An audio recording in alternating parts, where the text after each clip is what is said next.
Hey everyone, it's Willow. I'm back. The move is going pretty well. It's going to be chaos here for a while, but I plan on returning to the channel more regularly. The plan is to get something out on average, every 2 weeks.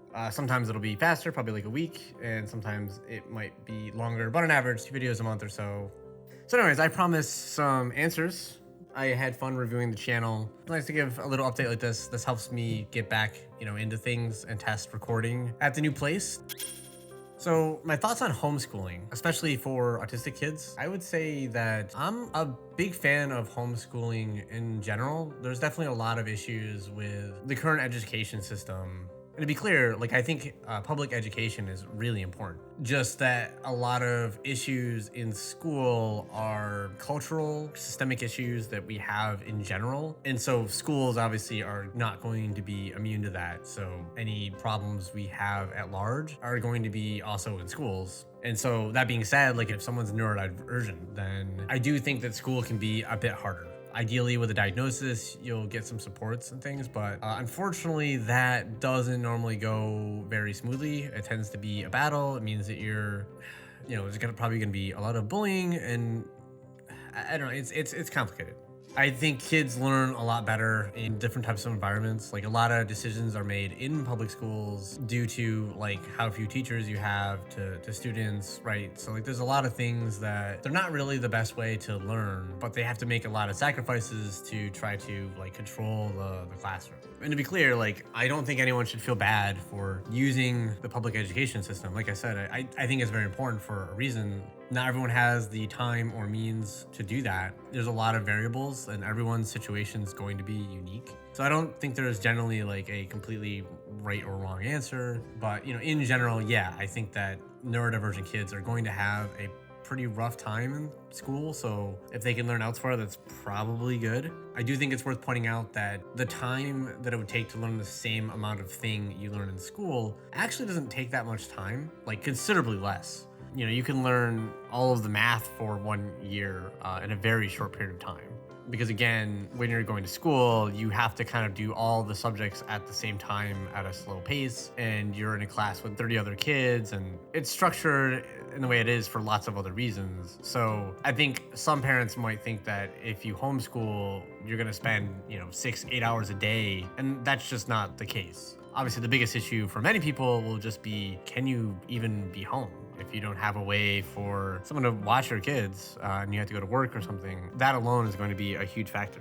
Yeah, so homeschool is good, especially if you're curious about a less structured schooling. I would suggest looking into unschooling, which has more kind of self-directed learning. It's more about supporting a child and letting them be more of a driver in their learning, which I think is really good. I think that encourages a healthy curiosity and approach to learning in general. But yeah, so I would look into unschooling. It can be tough to wrap your head around a little bit because it's just a very different approach to things. I have not seen Power Rangers since I was forever ago, so I have not seen the new one. I do think I've seen random people comment about the blue Power Ranger, I think, being autistic. This might be something I want to check out with the kids. One, it's always interesting to see how these type of shows are redone, and I'm always curious in different representation and what they decide to do with characters. So lately, I actually just finished watching She-Ra with the family, which was amazing. Really blown away by all the stuff that show covered. I'll probably be talking about it at some point. The character Entrapta was written explicitly to be autistic, and she's just a fantastic character. So if you haven't seen that, I highly recommend it. And I think, this leads in nicely to the last question. My thoughts on autism representation in fiction.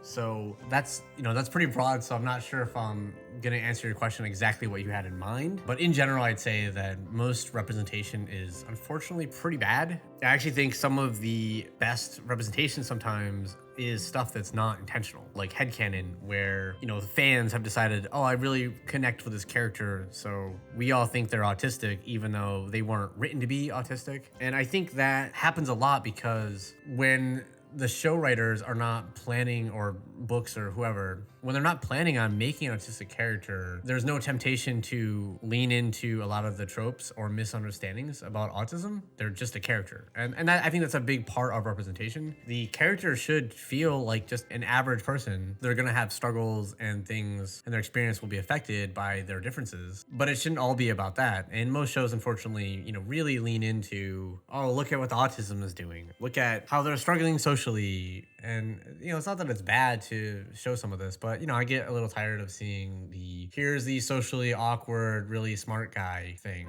right? Like, I think that's been done to death at this point.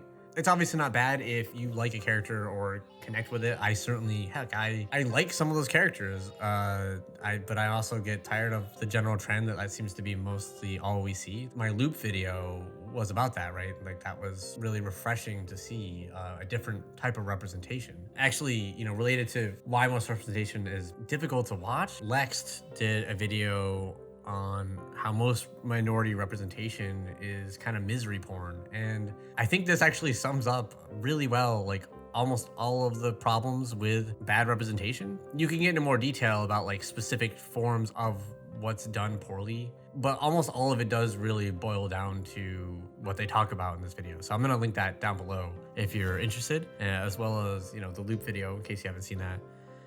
Funny enough, actually, one of the games I always think of when asked about representation is To the Moon, which is one of my favorite games. And it's funny because in the game, an important character has been diagnosed with Asperger's.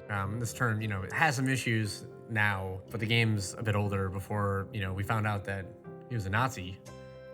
But the game didn't really focus on that, right? Like, this character, there was definitely some odd stuff going on. I mean, at the time, I actually just thought it was like a made-up word. I hadn't been diagnosed yet myself, and it was only like I went back to play the game later and realized, oh, right, like, this is about autism. And I think that shows, like, the story was amazing. You didn't need to know the character was autistic. There were some nods in there if you knew the references, but you didn't need to understand the story or enjoy it. All right, so I think that's it for the actual questions. Since there wasn't many, I did want to touch on just a little bit of the video ideas mentioned. I definitely want to explore how parents and parenthood in general is displayed in media. I'm not sure exactly how to go about this yet. It's definitely something I've been keeping in the back of my mind. Maybe picking like specific themes or actions that we tend to see. Getting into what that means, what that says about our culture, what's good about it, what's bad about it, just really diving in deep into specific trends we see. So like maybe I've seen lately some recent media really does a good job of showing kind of like the toxic relationship. If you have what's called a golden child and like kind of black sheep dynamics. I've noticed a lot of shows have like to do the one parent is a cop, different types of like punishments might be good to talk about. And, even just shows that are a little out of the ordinary. They're just more wholesome, like Steven Universe. I mean, that show was really a breath of fresh air when I first saw that. I was just so surprised that show existed. And then, it's not flawless. Like I don't love everything about it, but yeah, again, it's just such a different take from what we normally see, especially with how children are represented in media. I really appreciated that. So yeah, I'll definitely be touching on this stuff. Might be some sort of series I do as a way to look at different media. Let me know if that sounds good. As far as the parent public shaming videos, yes, I definitely want to touch on this. It's something I've wanted to rant about for a while, and I think I've just hesitated because I need to figure out how I want to address the videos without, like, I don't want to spread the video more. That's something I have to think about. Like, if something goes viral that's a negative, how to talk about it without like increasing how much it's seen. I have had some ideas how I think I might address this sort of thing now and talk about. I'm sure at some point here I'm going to touch on that because I think it's easy for people to get wrapped up in that and like get some sort of weird satisfaction that someone who made a mistake getting just desserts. It's kind of like justice porn. But yeah, I definitely, I just think it's awful, and I think it doesn't do anything that's really helpful at all. So yeah, I'll definitely talk about that at some time.